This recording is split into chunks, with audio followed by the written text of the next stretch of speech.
کیا اب جانتے ہیں کہ رمضان صرف روزوں کا مہینہ نہیں بلکہ یہ قرآن کا مہینہ ہے؟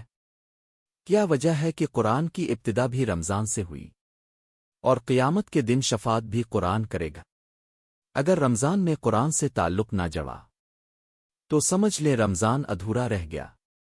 آج ہم جانیں گے رمضان اور قرآن کا وہ تعلق جو ہماری تقدیر بدل سکتا ہے۔ رمضان المبارک وہ مقدس مہینہ ہے جس کے بارے میں اللہ تعالیٰ نے خود قرآن میں فرمایا، شعر میں زین الوزن آنزنلفنین القارینا۔ رمضان وہ مہینہ ہے جس میں قرآن نازل کیا گیا۔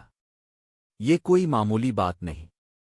اللہ تعالیٰ سال کے 12 مہینوں میں سے کسی بھی مہینے کو چن سکتے تھے، لیکن قرآن کے نزول کے لیے رمضان کو منتخب کیا۔ یہ انتخاب اس بات کی دلیل ہے کہ رمضان کی اصل پہچان قرآن ہے۔ جب نبی کریم غار حرا میں تشریف فرما تھے تو پہلی وحی رمضان میں نازل ہوئی۔ فرشتہ جبرائیل آئے اور کہا، اقر پڑھیے۔ یہی وہ لمحہ تھا جب انسانیت کی تقدیر بدل گئی۔ رمضان ہمیں یہ پیغام دیتا ہے، اگر تم اپنی زندگی بدلنا چاہتے ہو تو قرآن سے جڑ جاؤ۔ روزہ جسم کو بھوکا رکھتا ہے، لیکن قرآن روح کو زندہ کرتا ہے۔ اگر روزہ ہو اور قرآن نہ ہو تو یہ ایسا ہے جیسے جسم ہو اور روح نہ ہو۔ نبی کریم کا رمضان میں معمول یہ تھا کہ حضرت جبرائیل پورا قرآن سناتے اور اب دہراتے۔ آخری رمضان میں 2 مرتبہ دور کیا گیا۔ یہ اس بات کی دلیل ہے کہ رمضان اور قرآن کا تعلق صرف نزول تک محدود نہیں بلکہ تجدید تعلق کا مہینہ ہے۔ رمضان ہمیں یاد دلاتا ہے، تمہاری ہدایت اسی کتاب میں ہے۔ حدیث شریف میں آتا ہے کہ روزہ اور قرآن قیامت کے دن بندے کی شفاعت کریں گے۔ روزہ کہے گا، اللہ، میں نے اسے دن میں کھانے پینے سے روکے رکھا۔ قرآن کہے گا، اللہ، میں نے اسے رات کو سونے سے روکے رکھا۔ اور دونوں کی شفاعت قبول ہوگی۔ ذرا سوچیں، رمضان میں اگر قرآن نہ پڑھا تو قیامت کے دن یہ سعادت کیسے ملے گی؟ رمضان صرف افطار پارٹیوں اور سحریوں کا نام نہیں، یہ قرآن کے ساتھ راتیں گزارنے کا نام ہے۔ تراویح کیوں رکھی گئی؟ تاکہ قرآن سنا جائے۔ نبی کریم نے فرمایا، جو ایمان اور احتساب کے ساتھ قیام کرے اس کے پچھلے گناہ معاف کر دیے جاتے ہیں۔ قیام کا اصل مقصد قرآن ہے۔ آج ہمارا حال کیا ہے؟ ہم رمضان میں موبائل زیادہ چلاتے ہیں، قرآن کم پڑھتے ہیں۔ اگر قرآن سے تعلق مضبوط نہ ہوا تو رمضان کا مقصد فوت ہو گیا۔ صحابہ کرام کا حال کیا تھا؟ حضرت عثمان ایک دن میں قرآن ختم کر لیتے تھے۔ امام شافعی رمضان میں 60 ختم کرتے تھے۔ امام مالک حدیث کا درس روک دیتے اور صرف قرآن پڑھتے۔ کیوں؟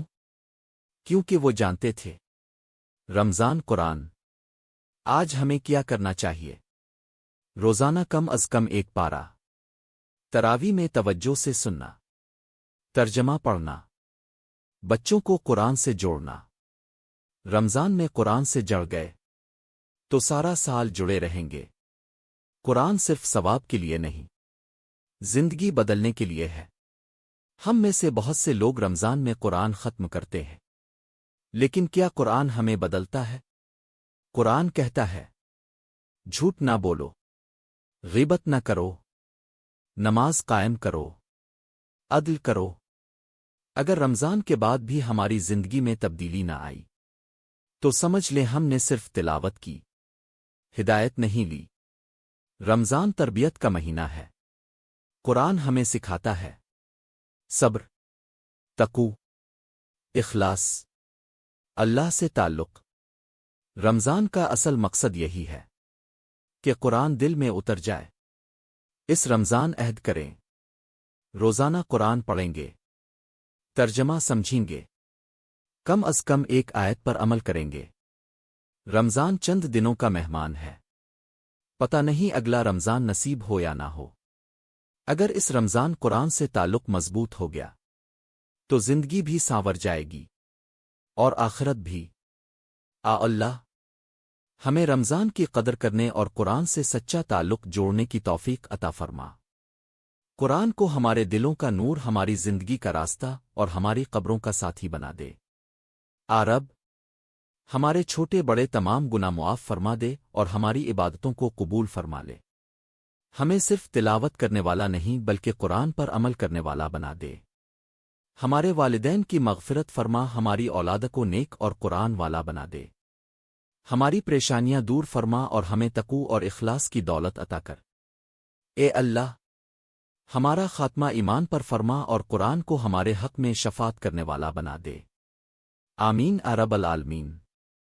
اگر آپ چاہتے ہیں کہ اس رمضان ہم سب کا تعلق قرآن سے مضبوط ہو تو اس پیغام کو زیادہ سے زیادہ شیئر کریں، اپنے بچوں کو قرآن سے جوڑیں، اپنے گھر کو قرآن کی آواز سے آباد کریں، اور اگر آپ چاہتے ہیں ایسے مزید ایمان افروز بیانات تو ہمارے چینل ملتان کو سبسکرائب کریں، بیل آئیکن ضرور دبائیں تاکہ ہر نئی ویڈیو آپ تک سب سے پہلے پہنچے۔